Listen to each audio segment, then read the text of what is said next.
The first thing that comes to mind whenever we hear the name Solomon, aside from all his reputed wisdom, is his great temple, which adorned the heart of ancient Jerusalem. Some have said that if David represents Jerusalem's heart, Solomon represents its soul. The biblical narrative reads, ויהי כחלות שלמה לבנות את בית השם, ואת בית המלך, ואת כל חשק שלמה אשר חפץ לעשות. וירא השם אל שלמה שנית, כאשר נראה אליו בגבעון, ויאמר השם אליו, שמעתי את תפילתך, ואת תחינתך אשר התחננת לפניי. הקדשתי את הבית הזה, אשר בנית, לשום שמי שם, עד עולם, והיו עיניי, וליבי שם כל הימים. Such importance is ascribed to this holy shrine that we might go as far as to say that the real history of Israel as a kingdom begins not with King Saul or even with King David, who some argue may have been little more than petty chieftains, but with Solomon, who, for better or for worse, solidified what had been a tribal confederacy into a true monarchy. As with David, the natural place to look for archaeological evidence of Solomon is Jerusalem. Yet religious restrictions have made digging in most of the promising areas effectively off limits. That includes the natural ridge extending south from today's Temple Mount, the so-called Ophel, an extension of which is the so-called City of David. The Kidron Valley is situated to the east, the Valley of Hinnom to the south. Modern geopolitics is ever in the mix, as much of the area is densely occupied by Palestinian Arab homes, the owners of which are by no means interested in assisting Israelis in substantiating their ancient history and claims on the land. The biblical account supplies great detail regarding the construction, the dimensions, and the interior furnishings of the temple, which was ultimately destroyed by King Nebuchadnezzar of Babylon in the year 586 BCE. A second temple was later constructed on the site and dedicated in the year 515 BCE. And after that, King Herod built his own magnificent temple. Today, the site is occupied by the great Muslim shrine, the Dome of the Rock, and the Al-Aqsa Mosque, making excavations of any kind impossible. But back in the 19th century, access was considerably less complicated. Meet Lieutenant Charles Warren, a 27-year-old military mining expert dispatched by the Palestinian Exploration Fund in the year 1867 to explore the fortifications of the city of David, the authenticity of the Church of the Holy Sepulchre, and the site of Solomon's Temple. Earning the nickname the Mole, he began digging on the Temple Mount, known in Arabic as Haram al-Sharif. An unaccountable rumor arose that I had arrived on a very sinister mission, that I was to place small packets of gunpowder around the sanctuary walls at a great depth, and then, when they had grown and developed over the course of years into barrels of gunpowder, I was again to come and fire them in order to destroy the grand old walls. Pressure mounted on the Ottoman authorities, and Warren was subsequently barred from digging anywhere in the vicinity of the Muslim shrine. Not to be deterred, he found another way. Any proprietor of land could dig in his own ground, and if I made my bargain with the proprietor, I was really only digging for him.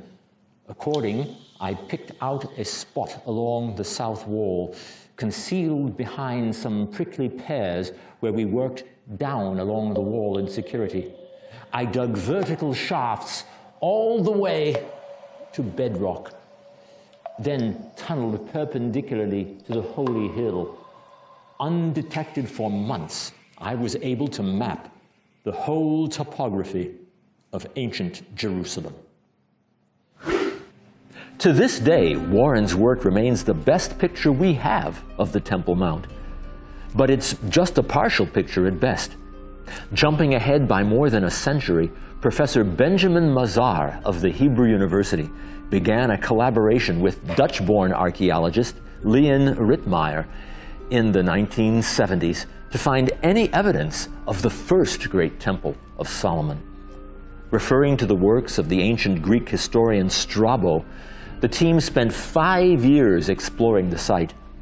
At the lowest course level, they found masonry of a different variety than that of subsequent periods, identifying it as most likely the original footings of the temple. In an account for the Biblical Archaeology Society, Rittmeyer described sections of the rock directly underneath the golden dome of the Muslim shrine, cut completely flat, which north to south have a width of 6 cubits, precisely the width attributed by the Mishnah, Midot 2:1, to the wall of the Holy of Holies.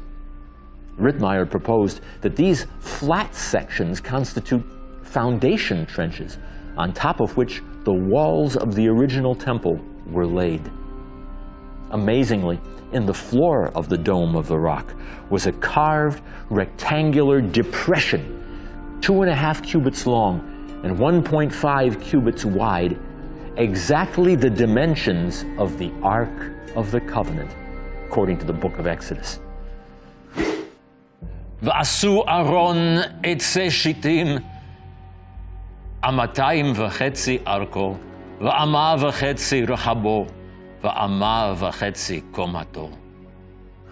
Rittmeyer also established that one of the steps ascending toward the Dome of the Rock is quite possibly the top of a stone course from the pre-Herodian western wall of the Temple Mount platform. This identification is not without its problems, since, according to Josephus, there were 31 steps up to the Holy of Holies from the lower level of the Temple Mount. And according to the Mishnah, 29 steps in total, each step being 0.5 cubit in height. This amounts to a height of at least 22 feet, while the height of the Sahara, or rock in Arabic, is only 21 feet above the lower level of the Temple Mount. Still, the measurements are close enough that we ought to pay serious attention to what might be the actual spot where Solomon's temple stood and where the Ark once rested. In spite of all this, there's no end of controversy over whether Solomon's temple even existed. The debate even has political overtones, since some among the Palestinian Arab population, even among the leadership, have claimed that the existence of the temple is a fiction and that Jews have no claim to Jerusalem. That said, there are certain additional artifacts that make reference to the temple, such as the so-called Temple Ostracon, now residing at the Israel Museum of Jerusalem. It's just a pottery shard dating from around 800 BCE, but it bears ancient Hebrew script featuring the words Bet Hashem, the house of God. If there had been no temple, why would there be even a single potsherd mentioning it? Then there's an ostracon from roughly the same period that's basically an ancient tax receipt for a contribution of 3 shekels to the house of the Lord. Additional evidence includes a small ivory pomegranate vase with a long neck and petals. It dates to around 750 BCE, the reign of King Uzziah of Judah. It bears an inscription around its shoulder in Paleo-Hebrew script reading, "Sacred donation for the priests of the house of the Lord." It appeared anonymously on the antiquities market in 1979 and was bought in the 1980s by the Israel Museum of Jerusalem for a price tag of $550,000. It was thought to be the most important artifact in the entire collection of biblical antiquities. But in 2004, allegations arose that it was in fact a fraud. In 2004, Israeli antiquities collector Oded Golan was indicted for forging antiquities, including the pomegranate, the first time a criminal court had been brought into such a case.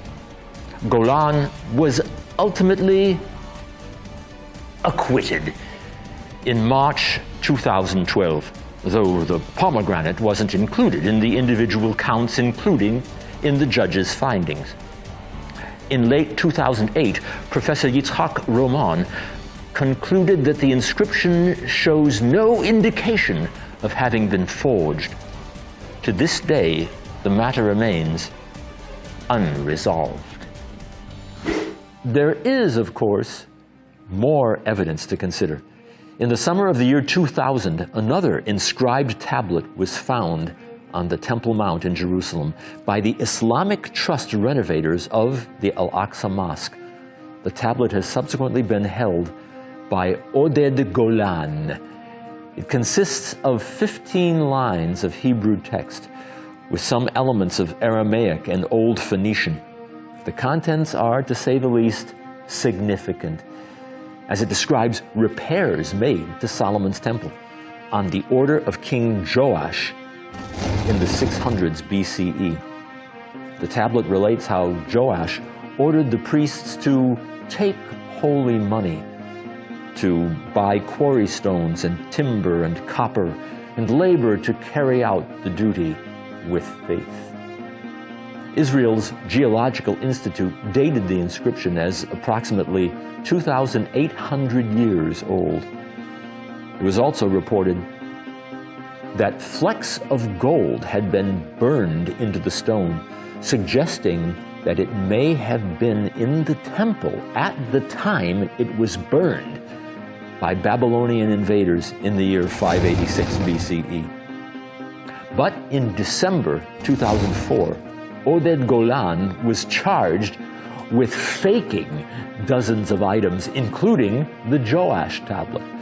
Among the naysayers was Palestinian archaeologist Hani Nur al-Din of East Jerusalem's Al-Quds University, who suggested that for some, sensationalism and publicity is more important than good scholarship and peer review. But despite the scientific testimony against Golan, the consensus was that the prosecution had failed to make its case.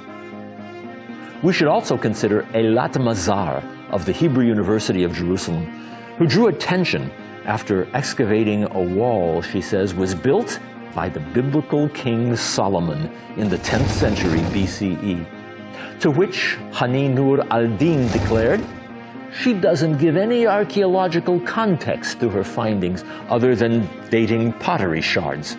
The Bible should be put aside. It's not a history book.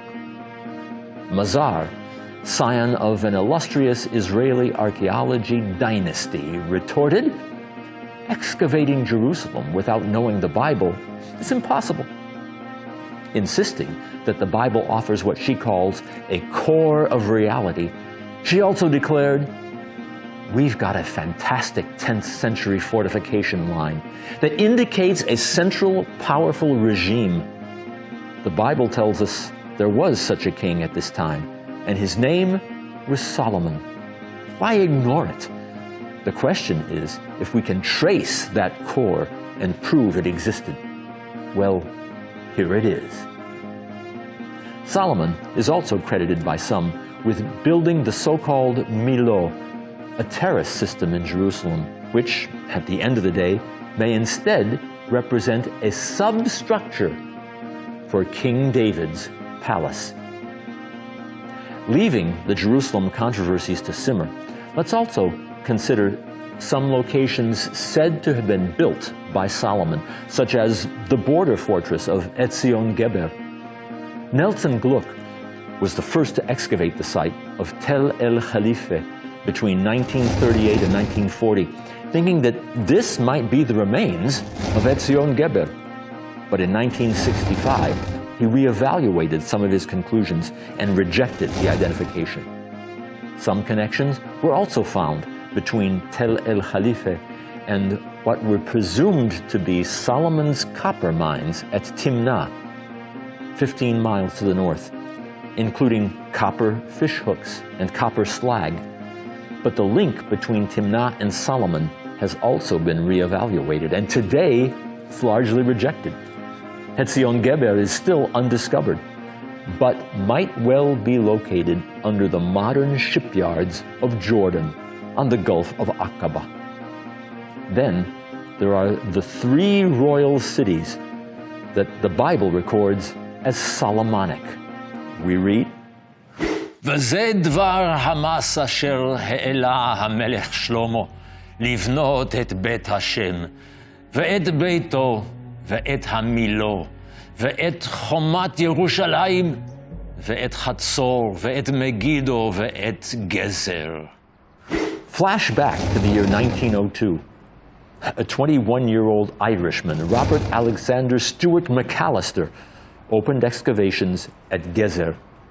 Work continued on the site for 7 years, yielding numerous discoveries. I identified a large complex on the south side of the Tel as a palace dating from the days of the famed Jewish freedom fighters in whose honor the Feast of Hanukkah is celebrated yearly, the Maccabees. But I couldn't identify anything as Solomonic. The archaeological focus next shifted to the fabled Galilean city of Megiddo. William Flinders Petrie began digging down to the remains from the 7th millennium BCE. Over time, some 30 ancient cities layered one on top of another were identified. Megiddo happens to be the only site mentioned in all the great archives of the ancient Near East, Assyrian, Egyptian, and Hittite, as well as the Bible. In 1925, the Oriental Institute of Chicago began a 14-year dig. Among numerous finds, the archaeological team identified the famous Stables of Solomon, due to several biblical verses stating that Solomon built up Megiddo and that Solomon had many horses. But identifying these remains as Solomon's stables has also been debunked by some, who claim that they represent either barracks or storerooms. In any case, the most important find was near the stables, where a set of walls with a unique tower gate and guardhouse were ascribed to Solomon. But Israeli archaeologist Israel Finkelstein argued that such remains should be dated to at least a century after Solomon, the so-called Finkelstein correction.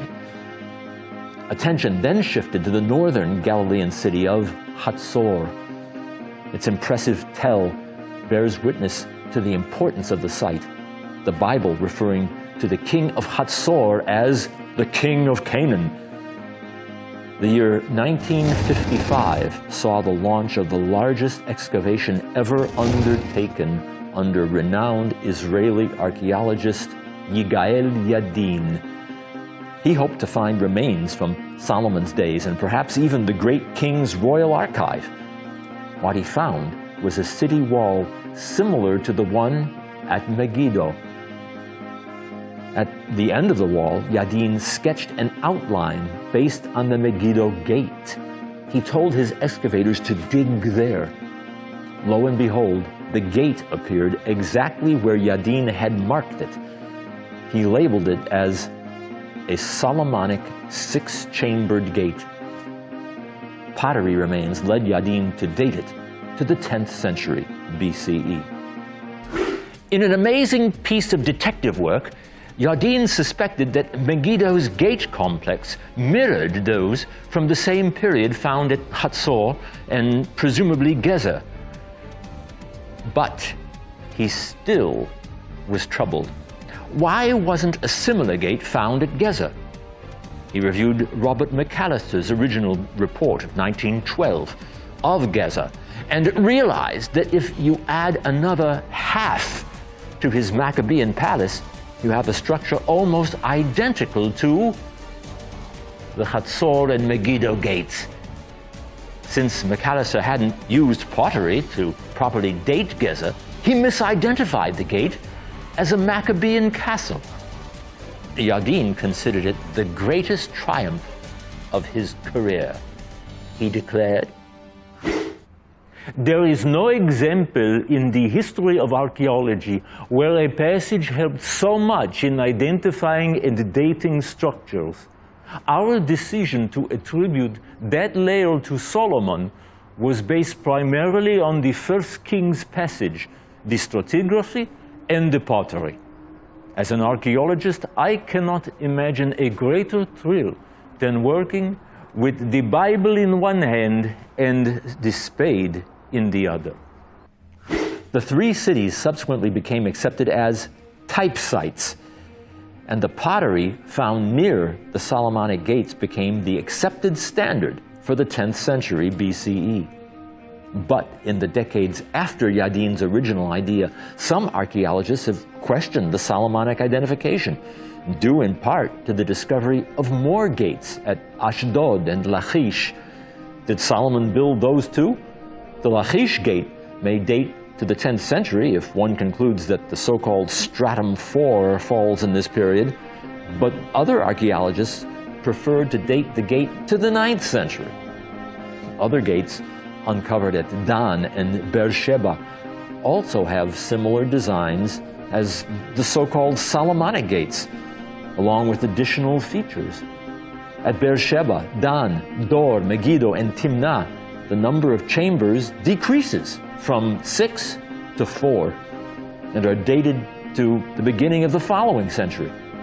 The entrances become more complex, with large towers in front of the gates, a right-angled bend in the road inside the gate entrance itself at Tel Dan, and perhaps even an inner gate at Tel Dan and later Lachish.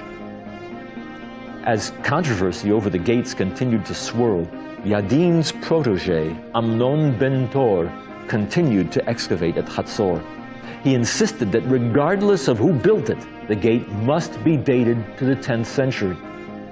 Once that's established, we can then reason, as he does, if there is a biblical story that can be correlated to this date, and if Solomon appears in that story, then the burden of proof rests not on those who conclude that Solomon was the builder, but on whoever says otherwise. Of course, the minimalists still declare otherwise, and the battle for Solomon goes on.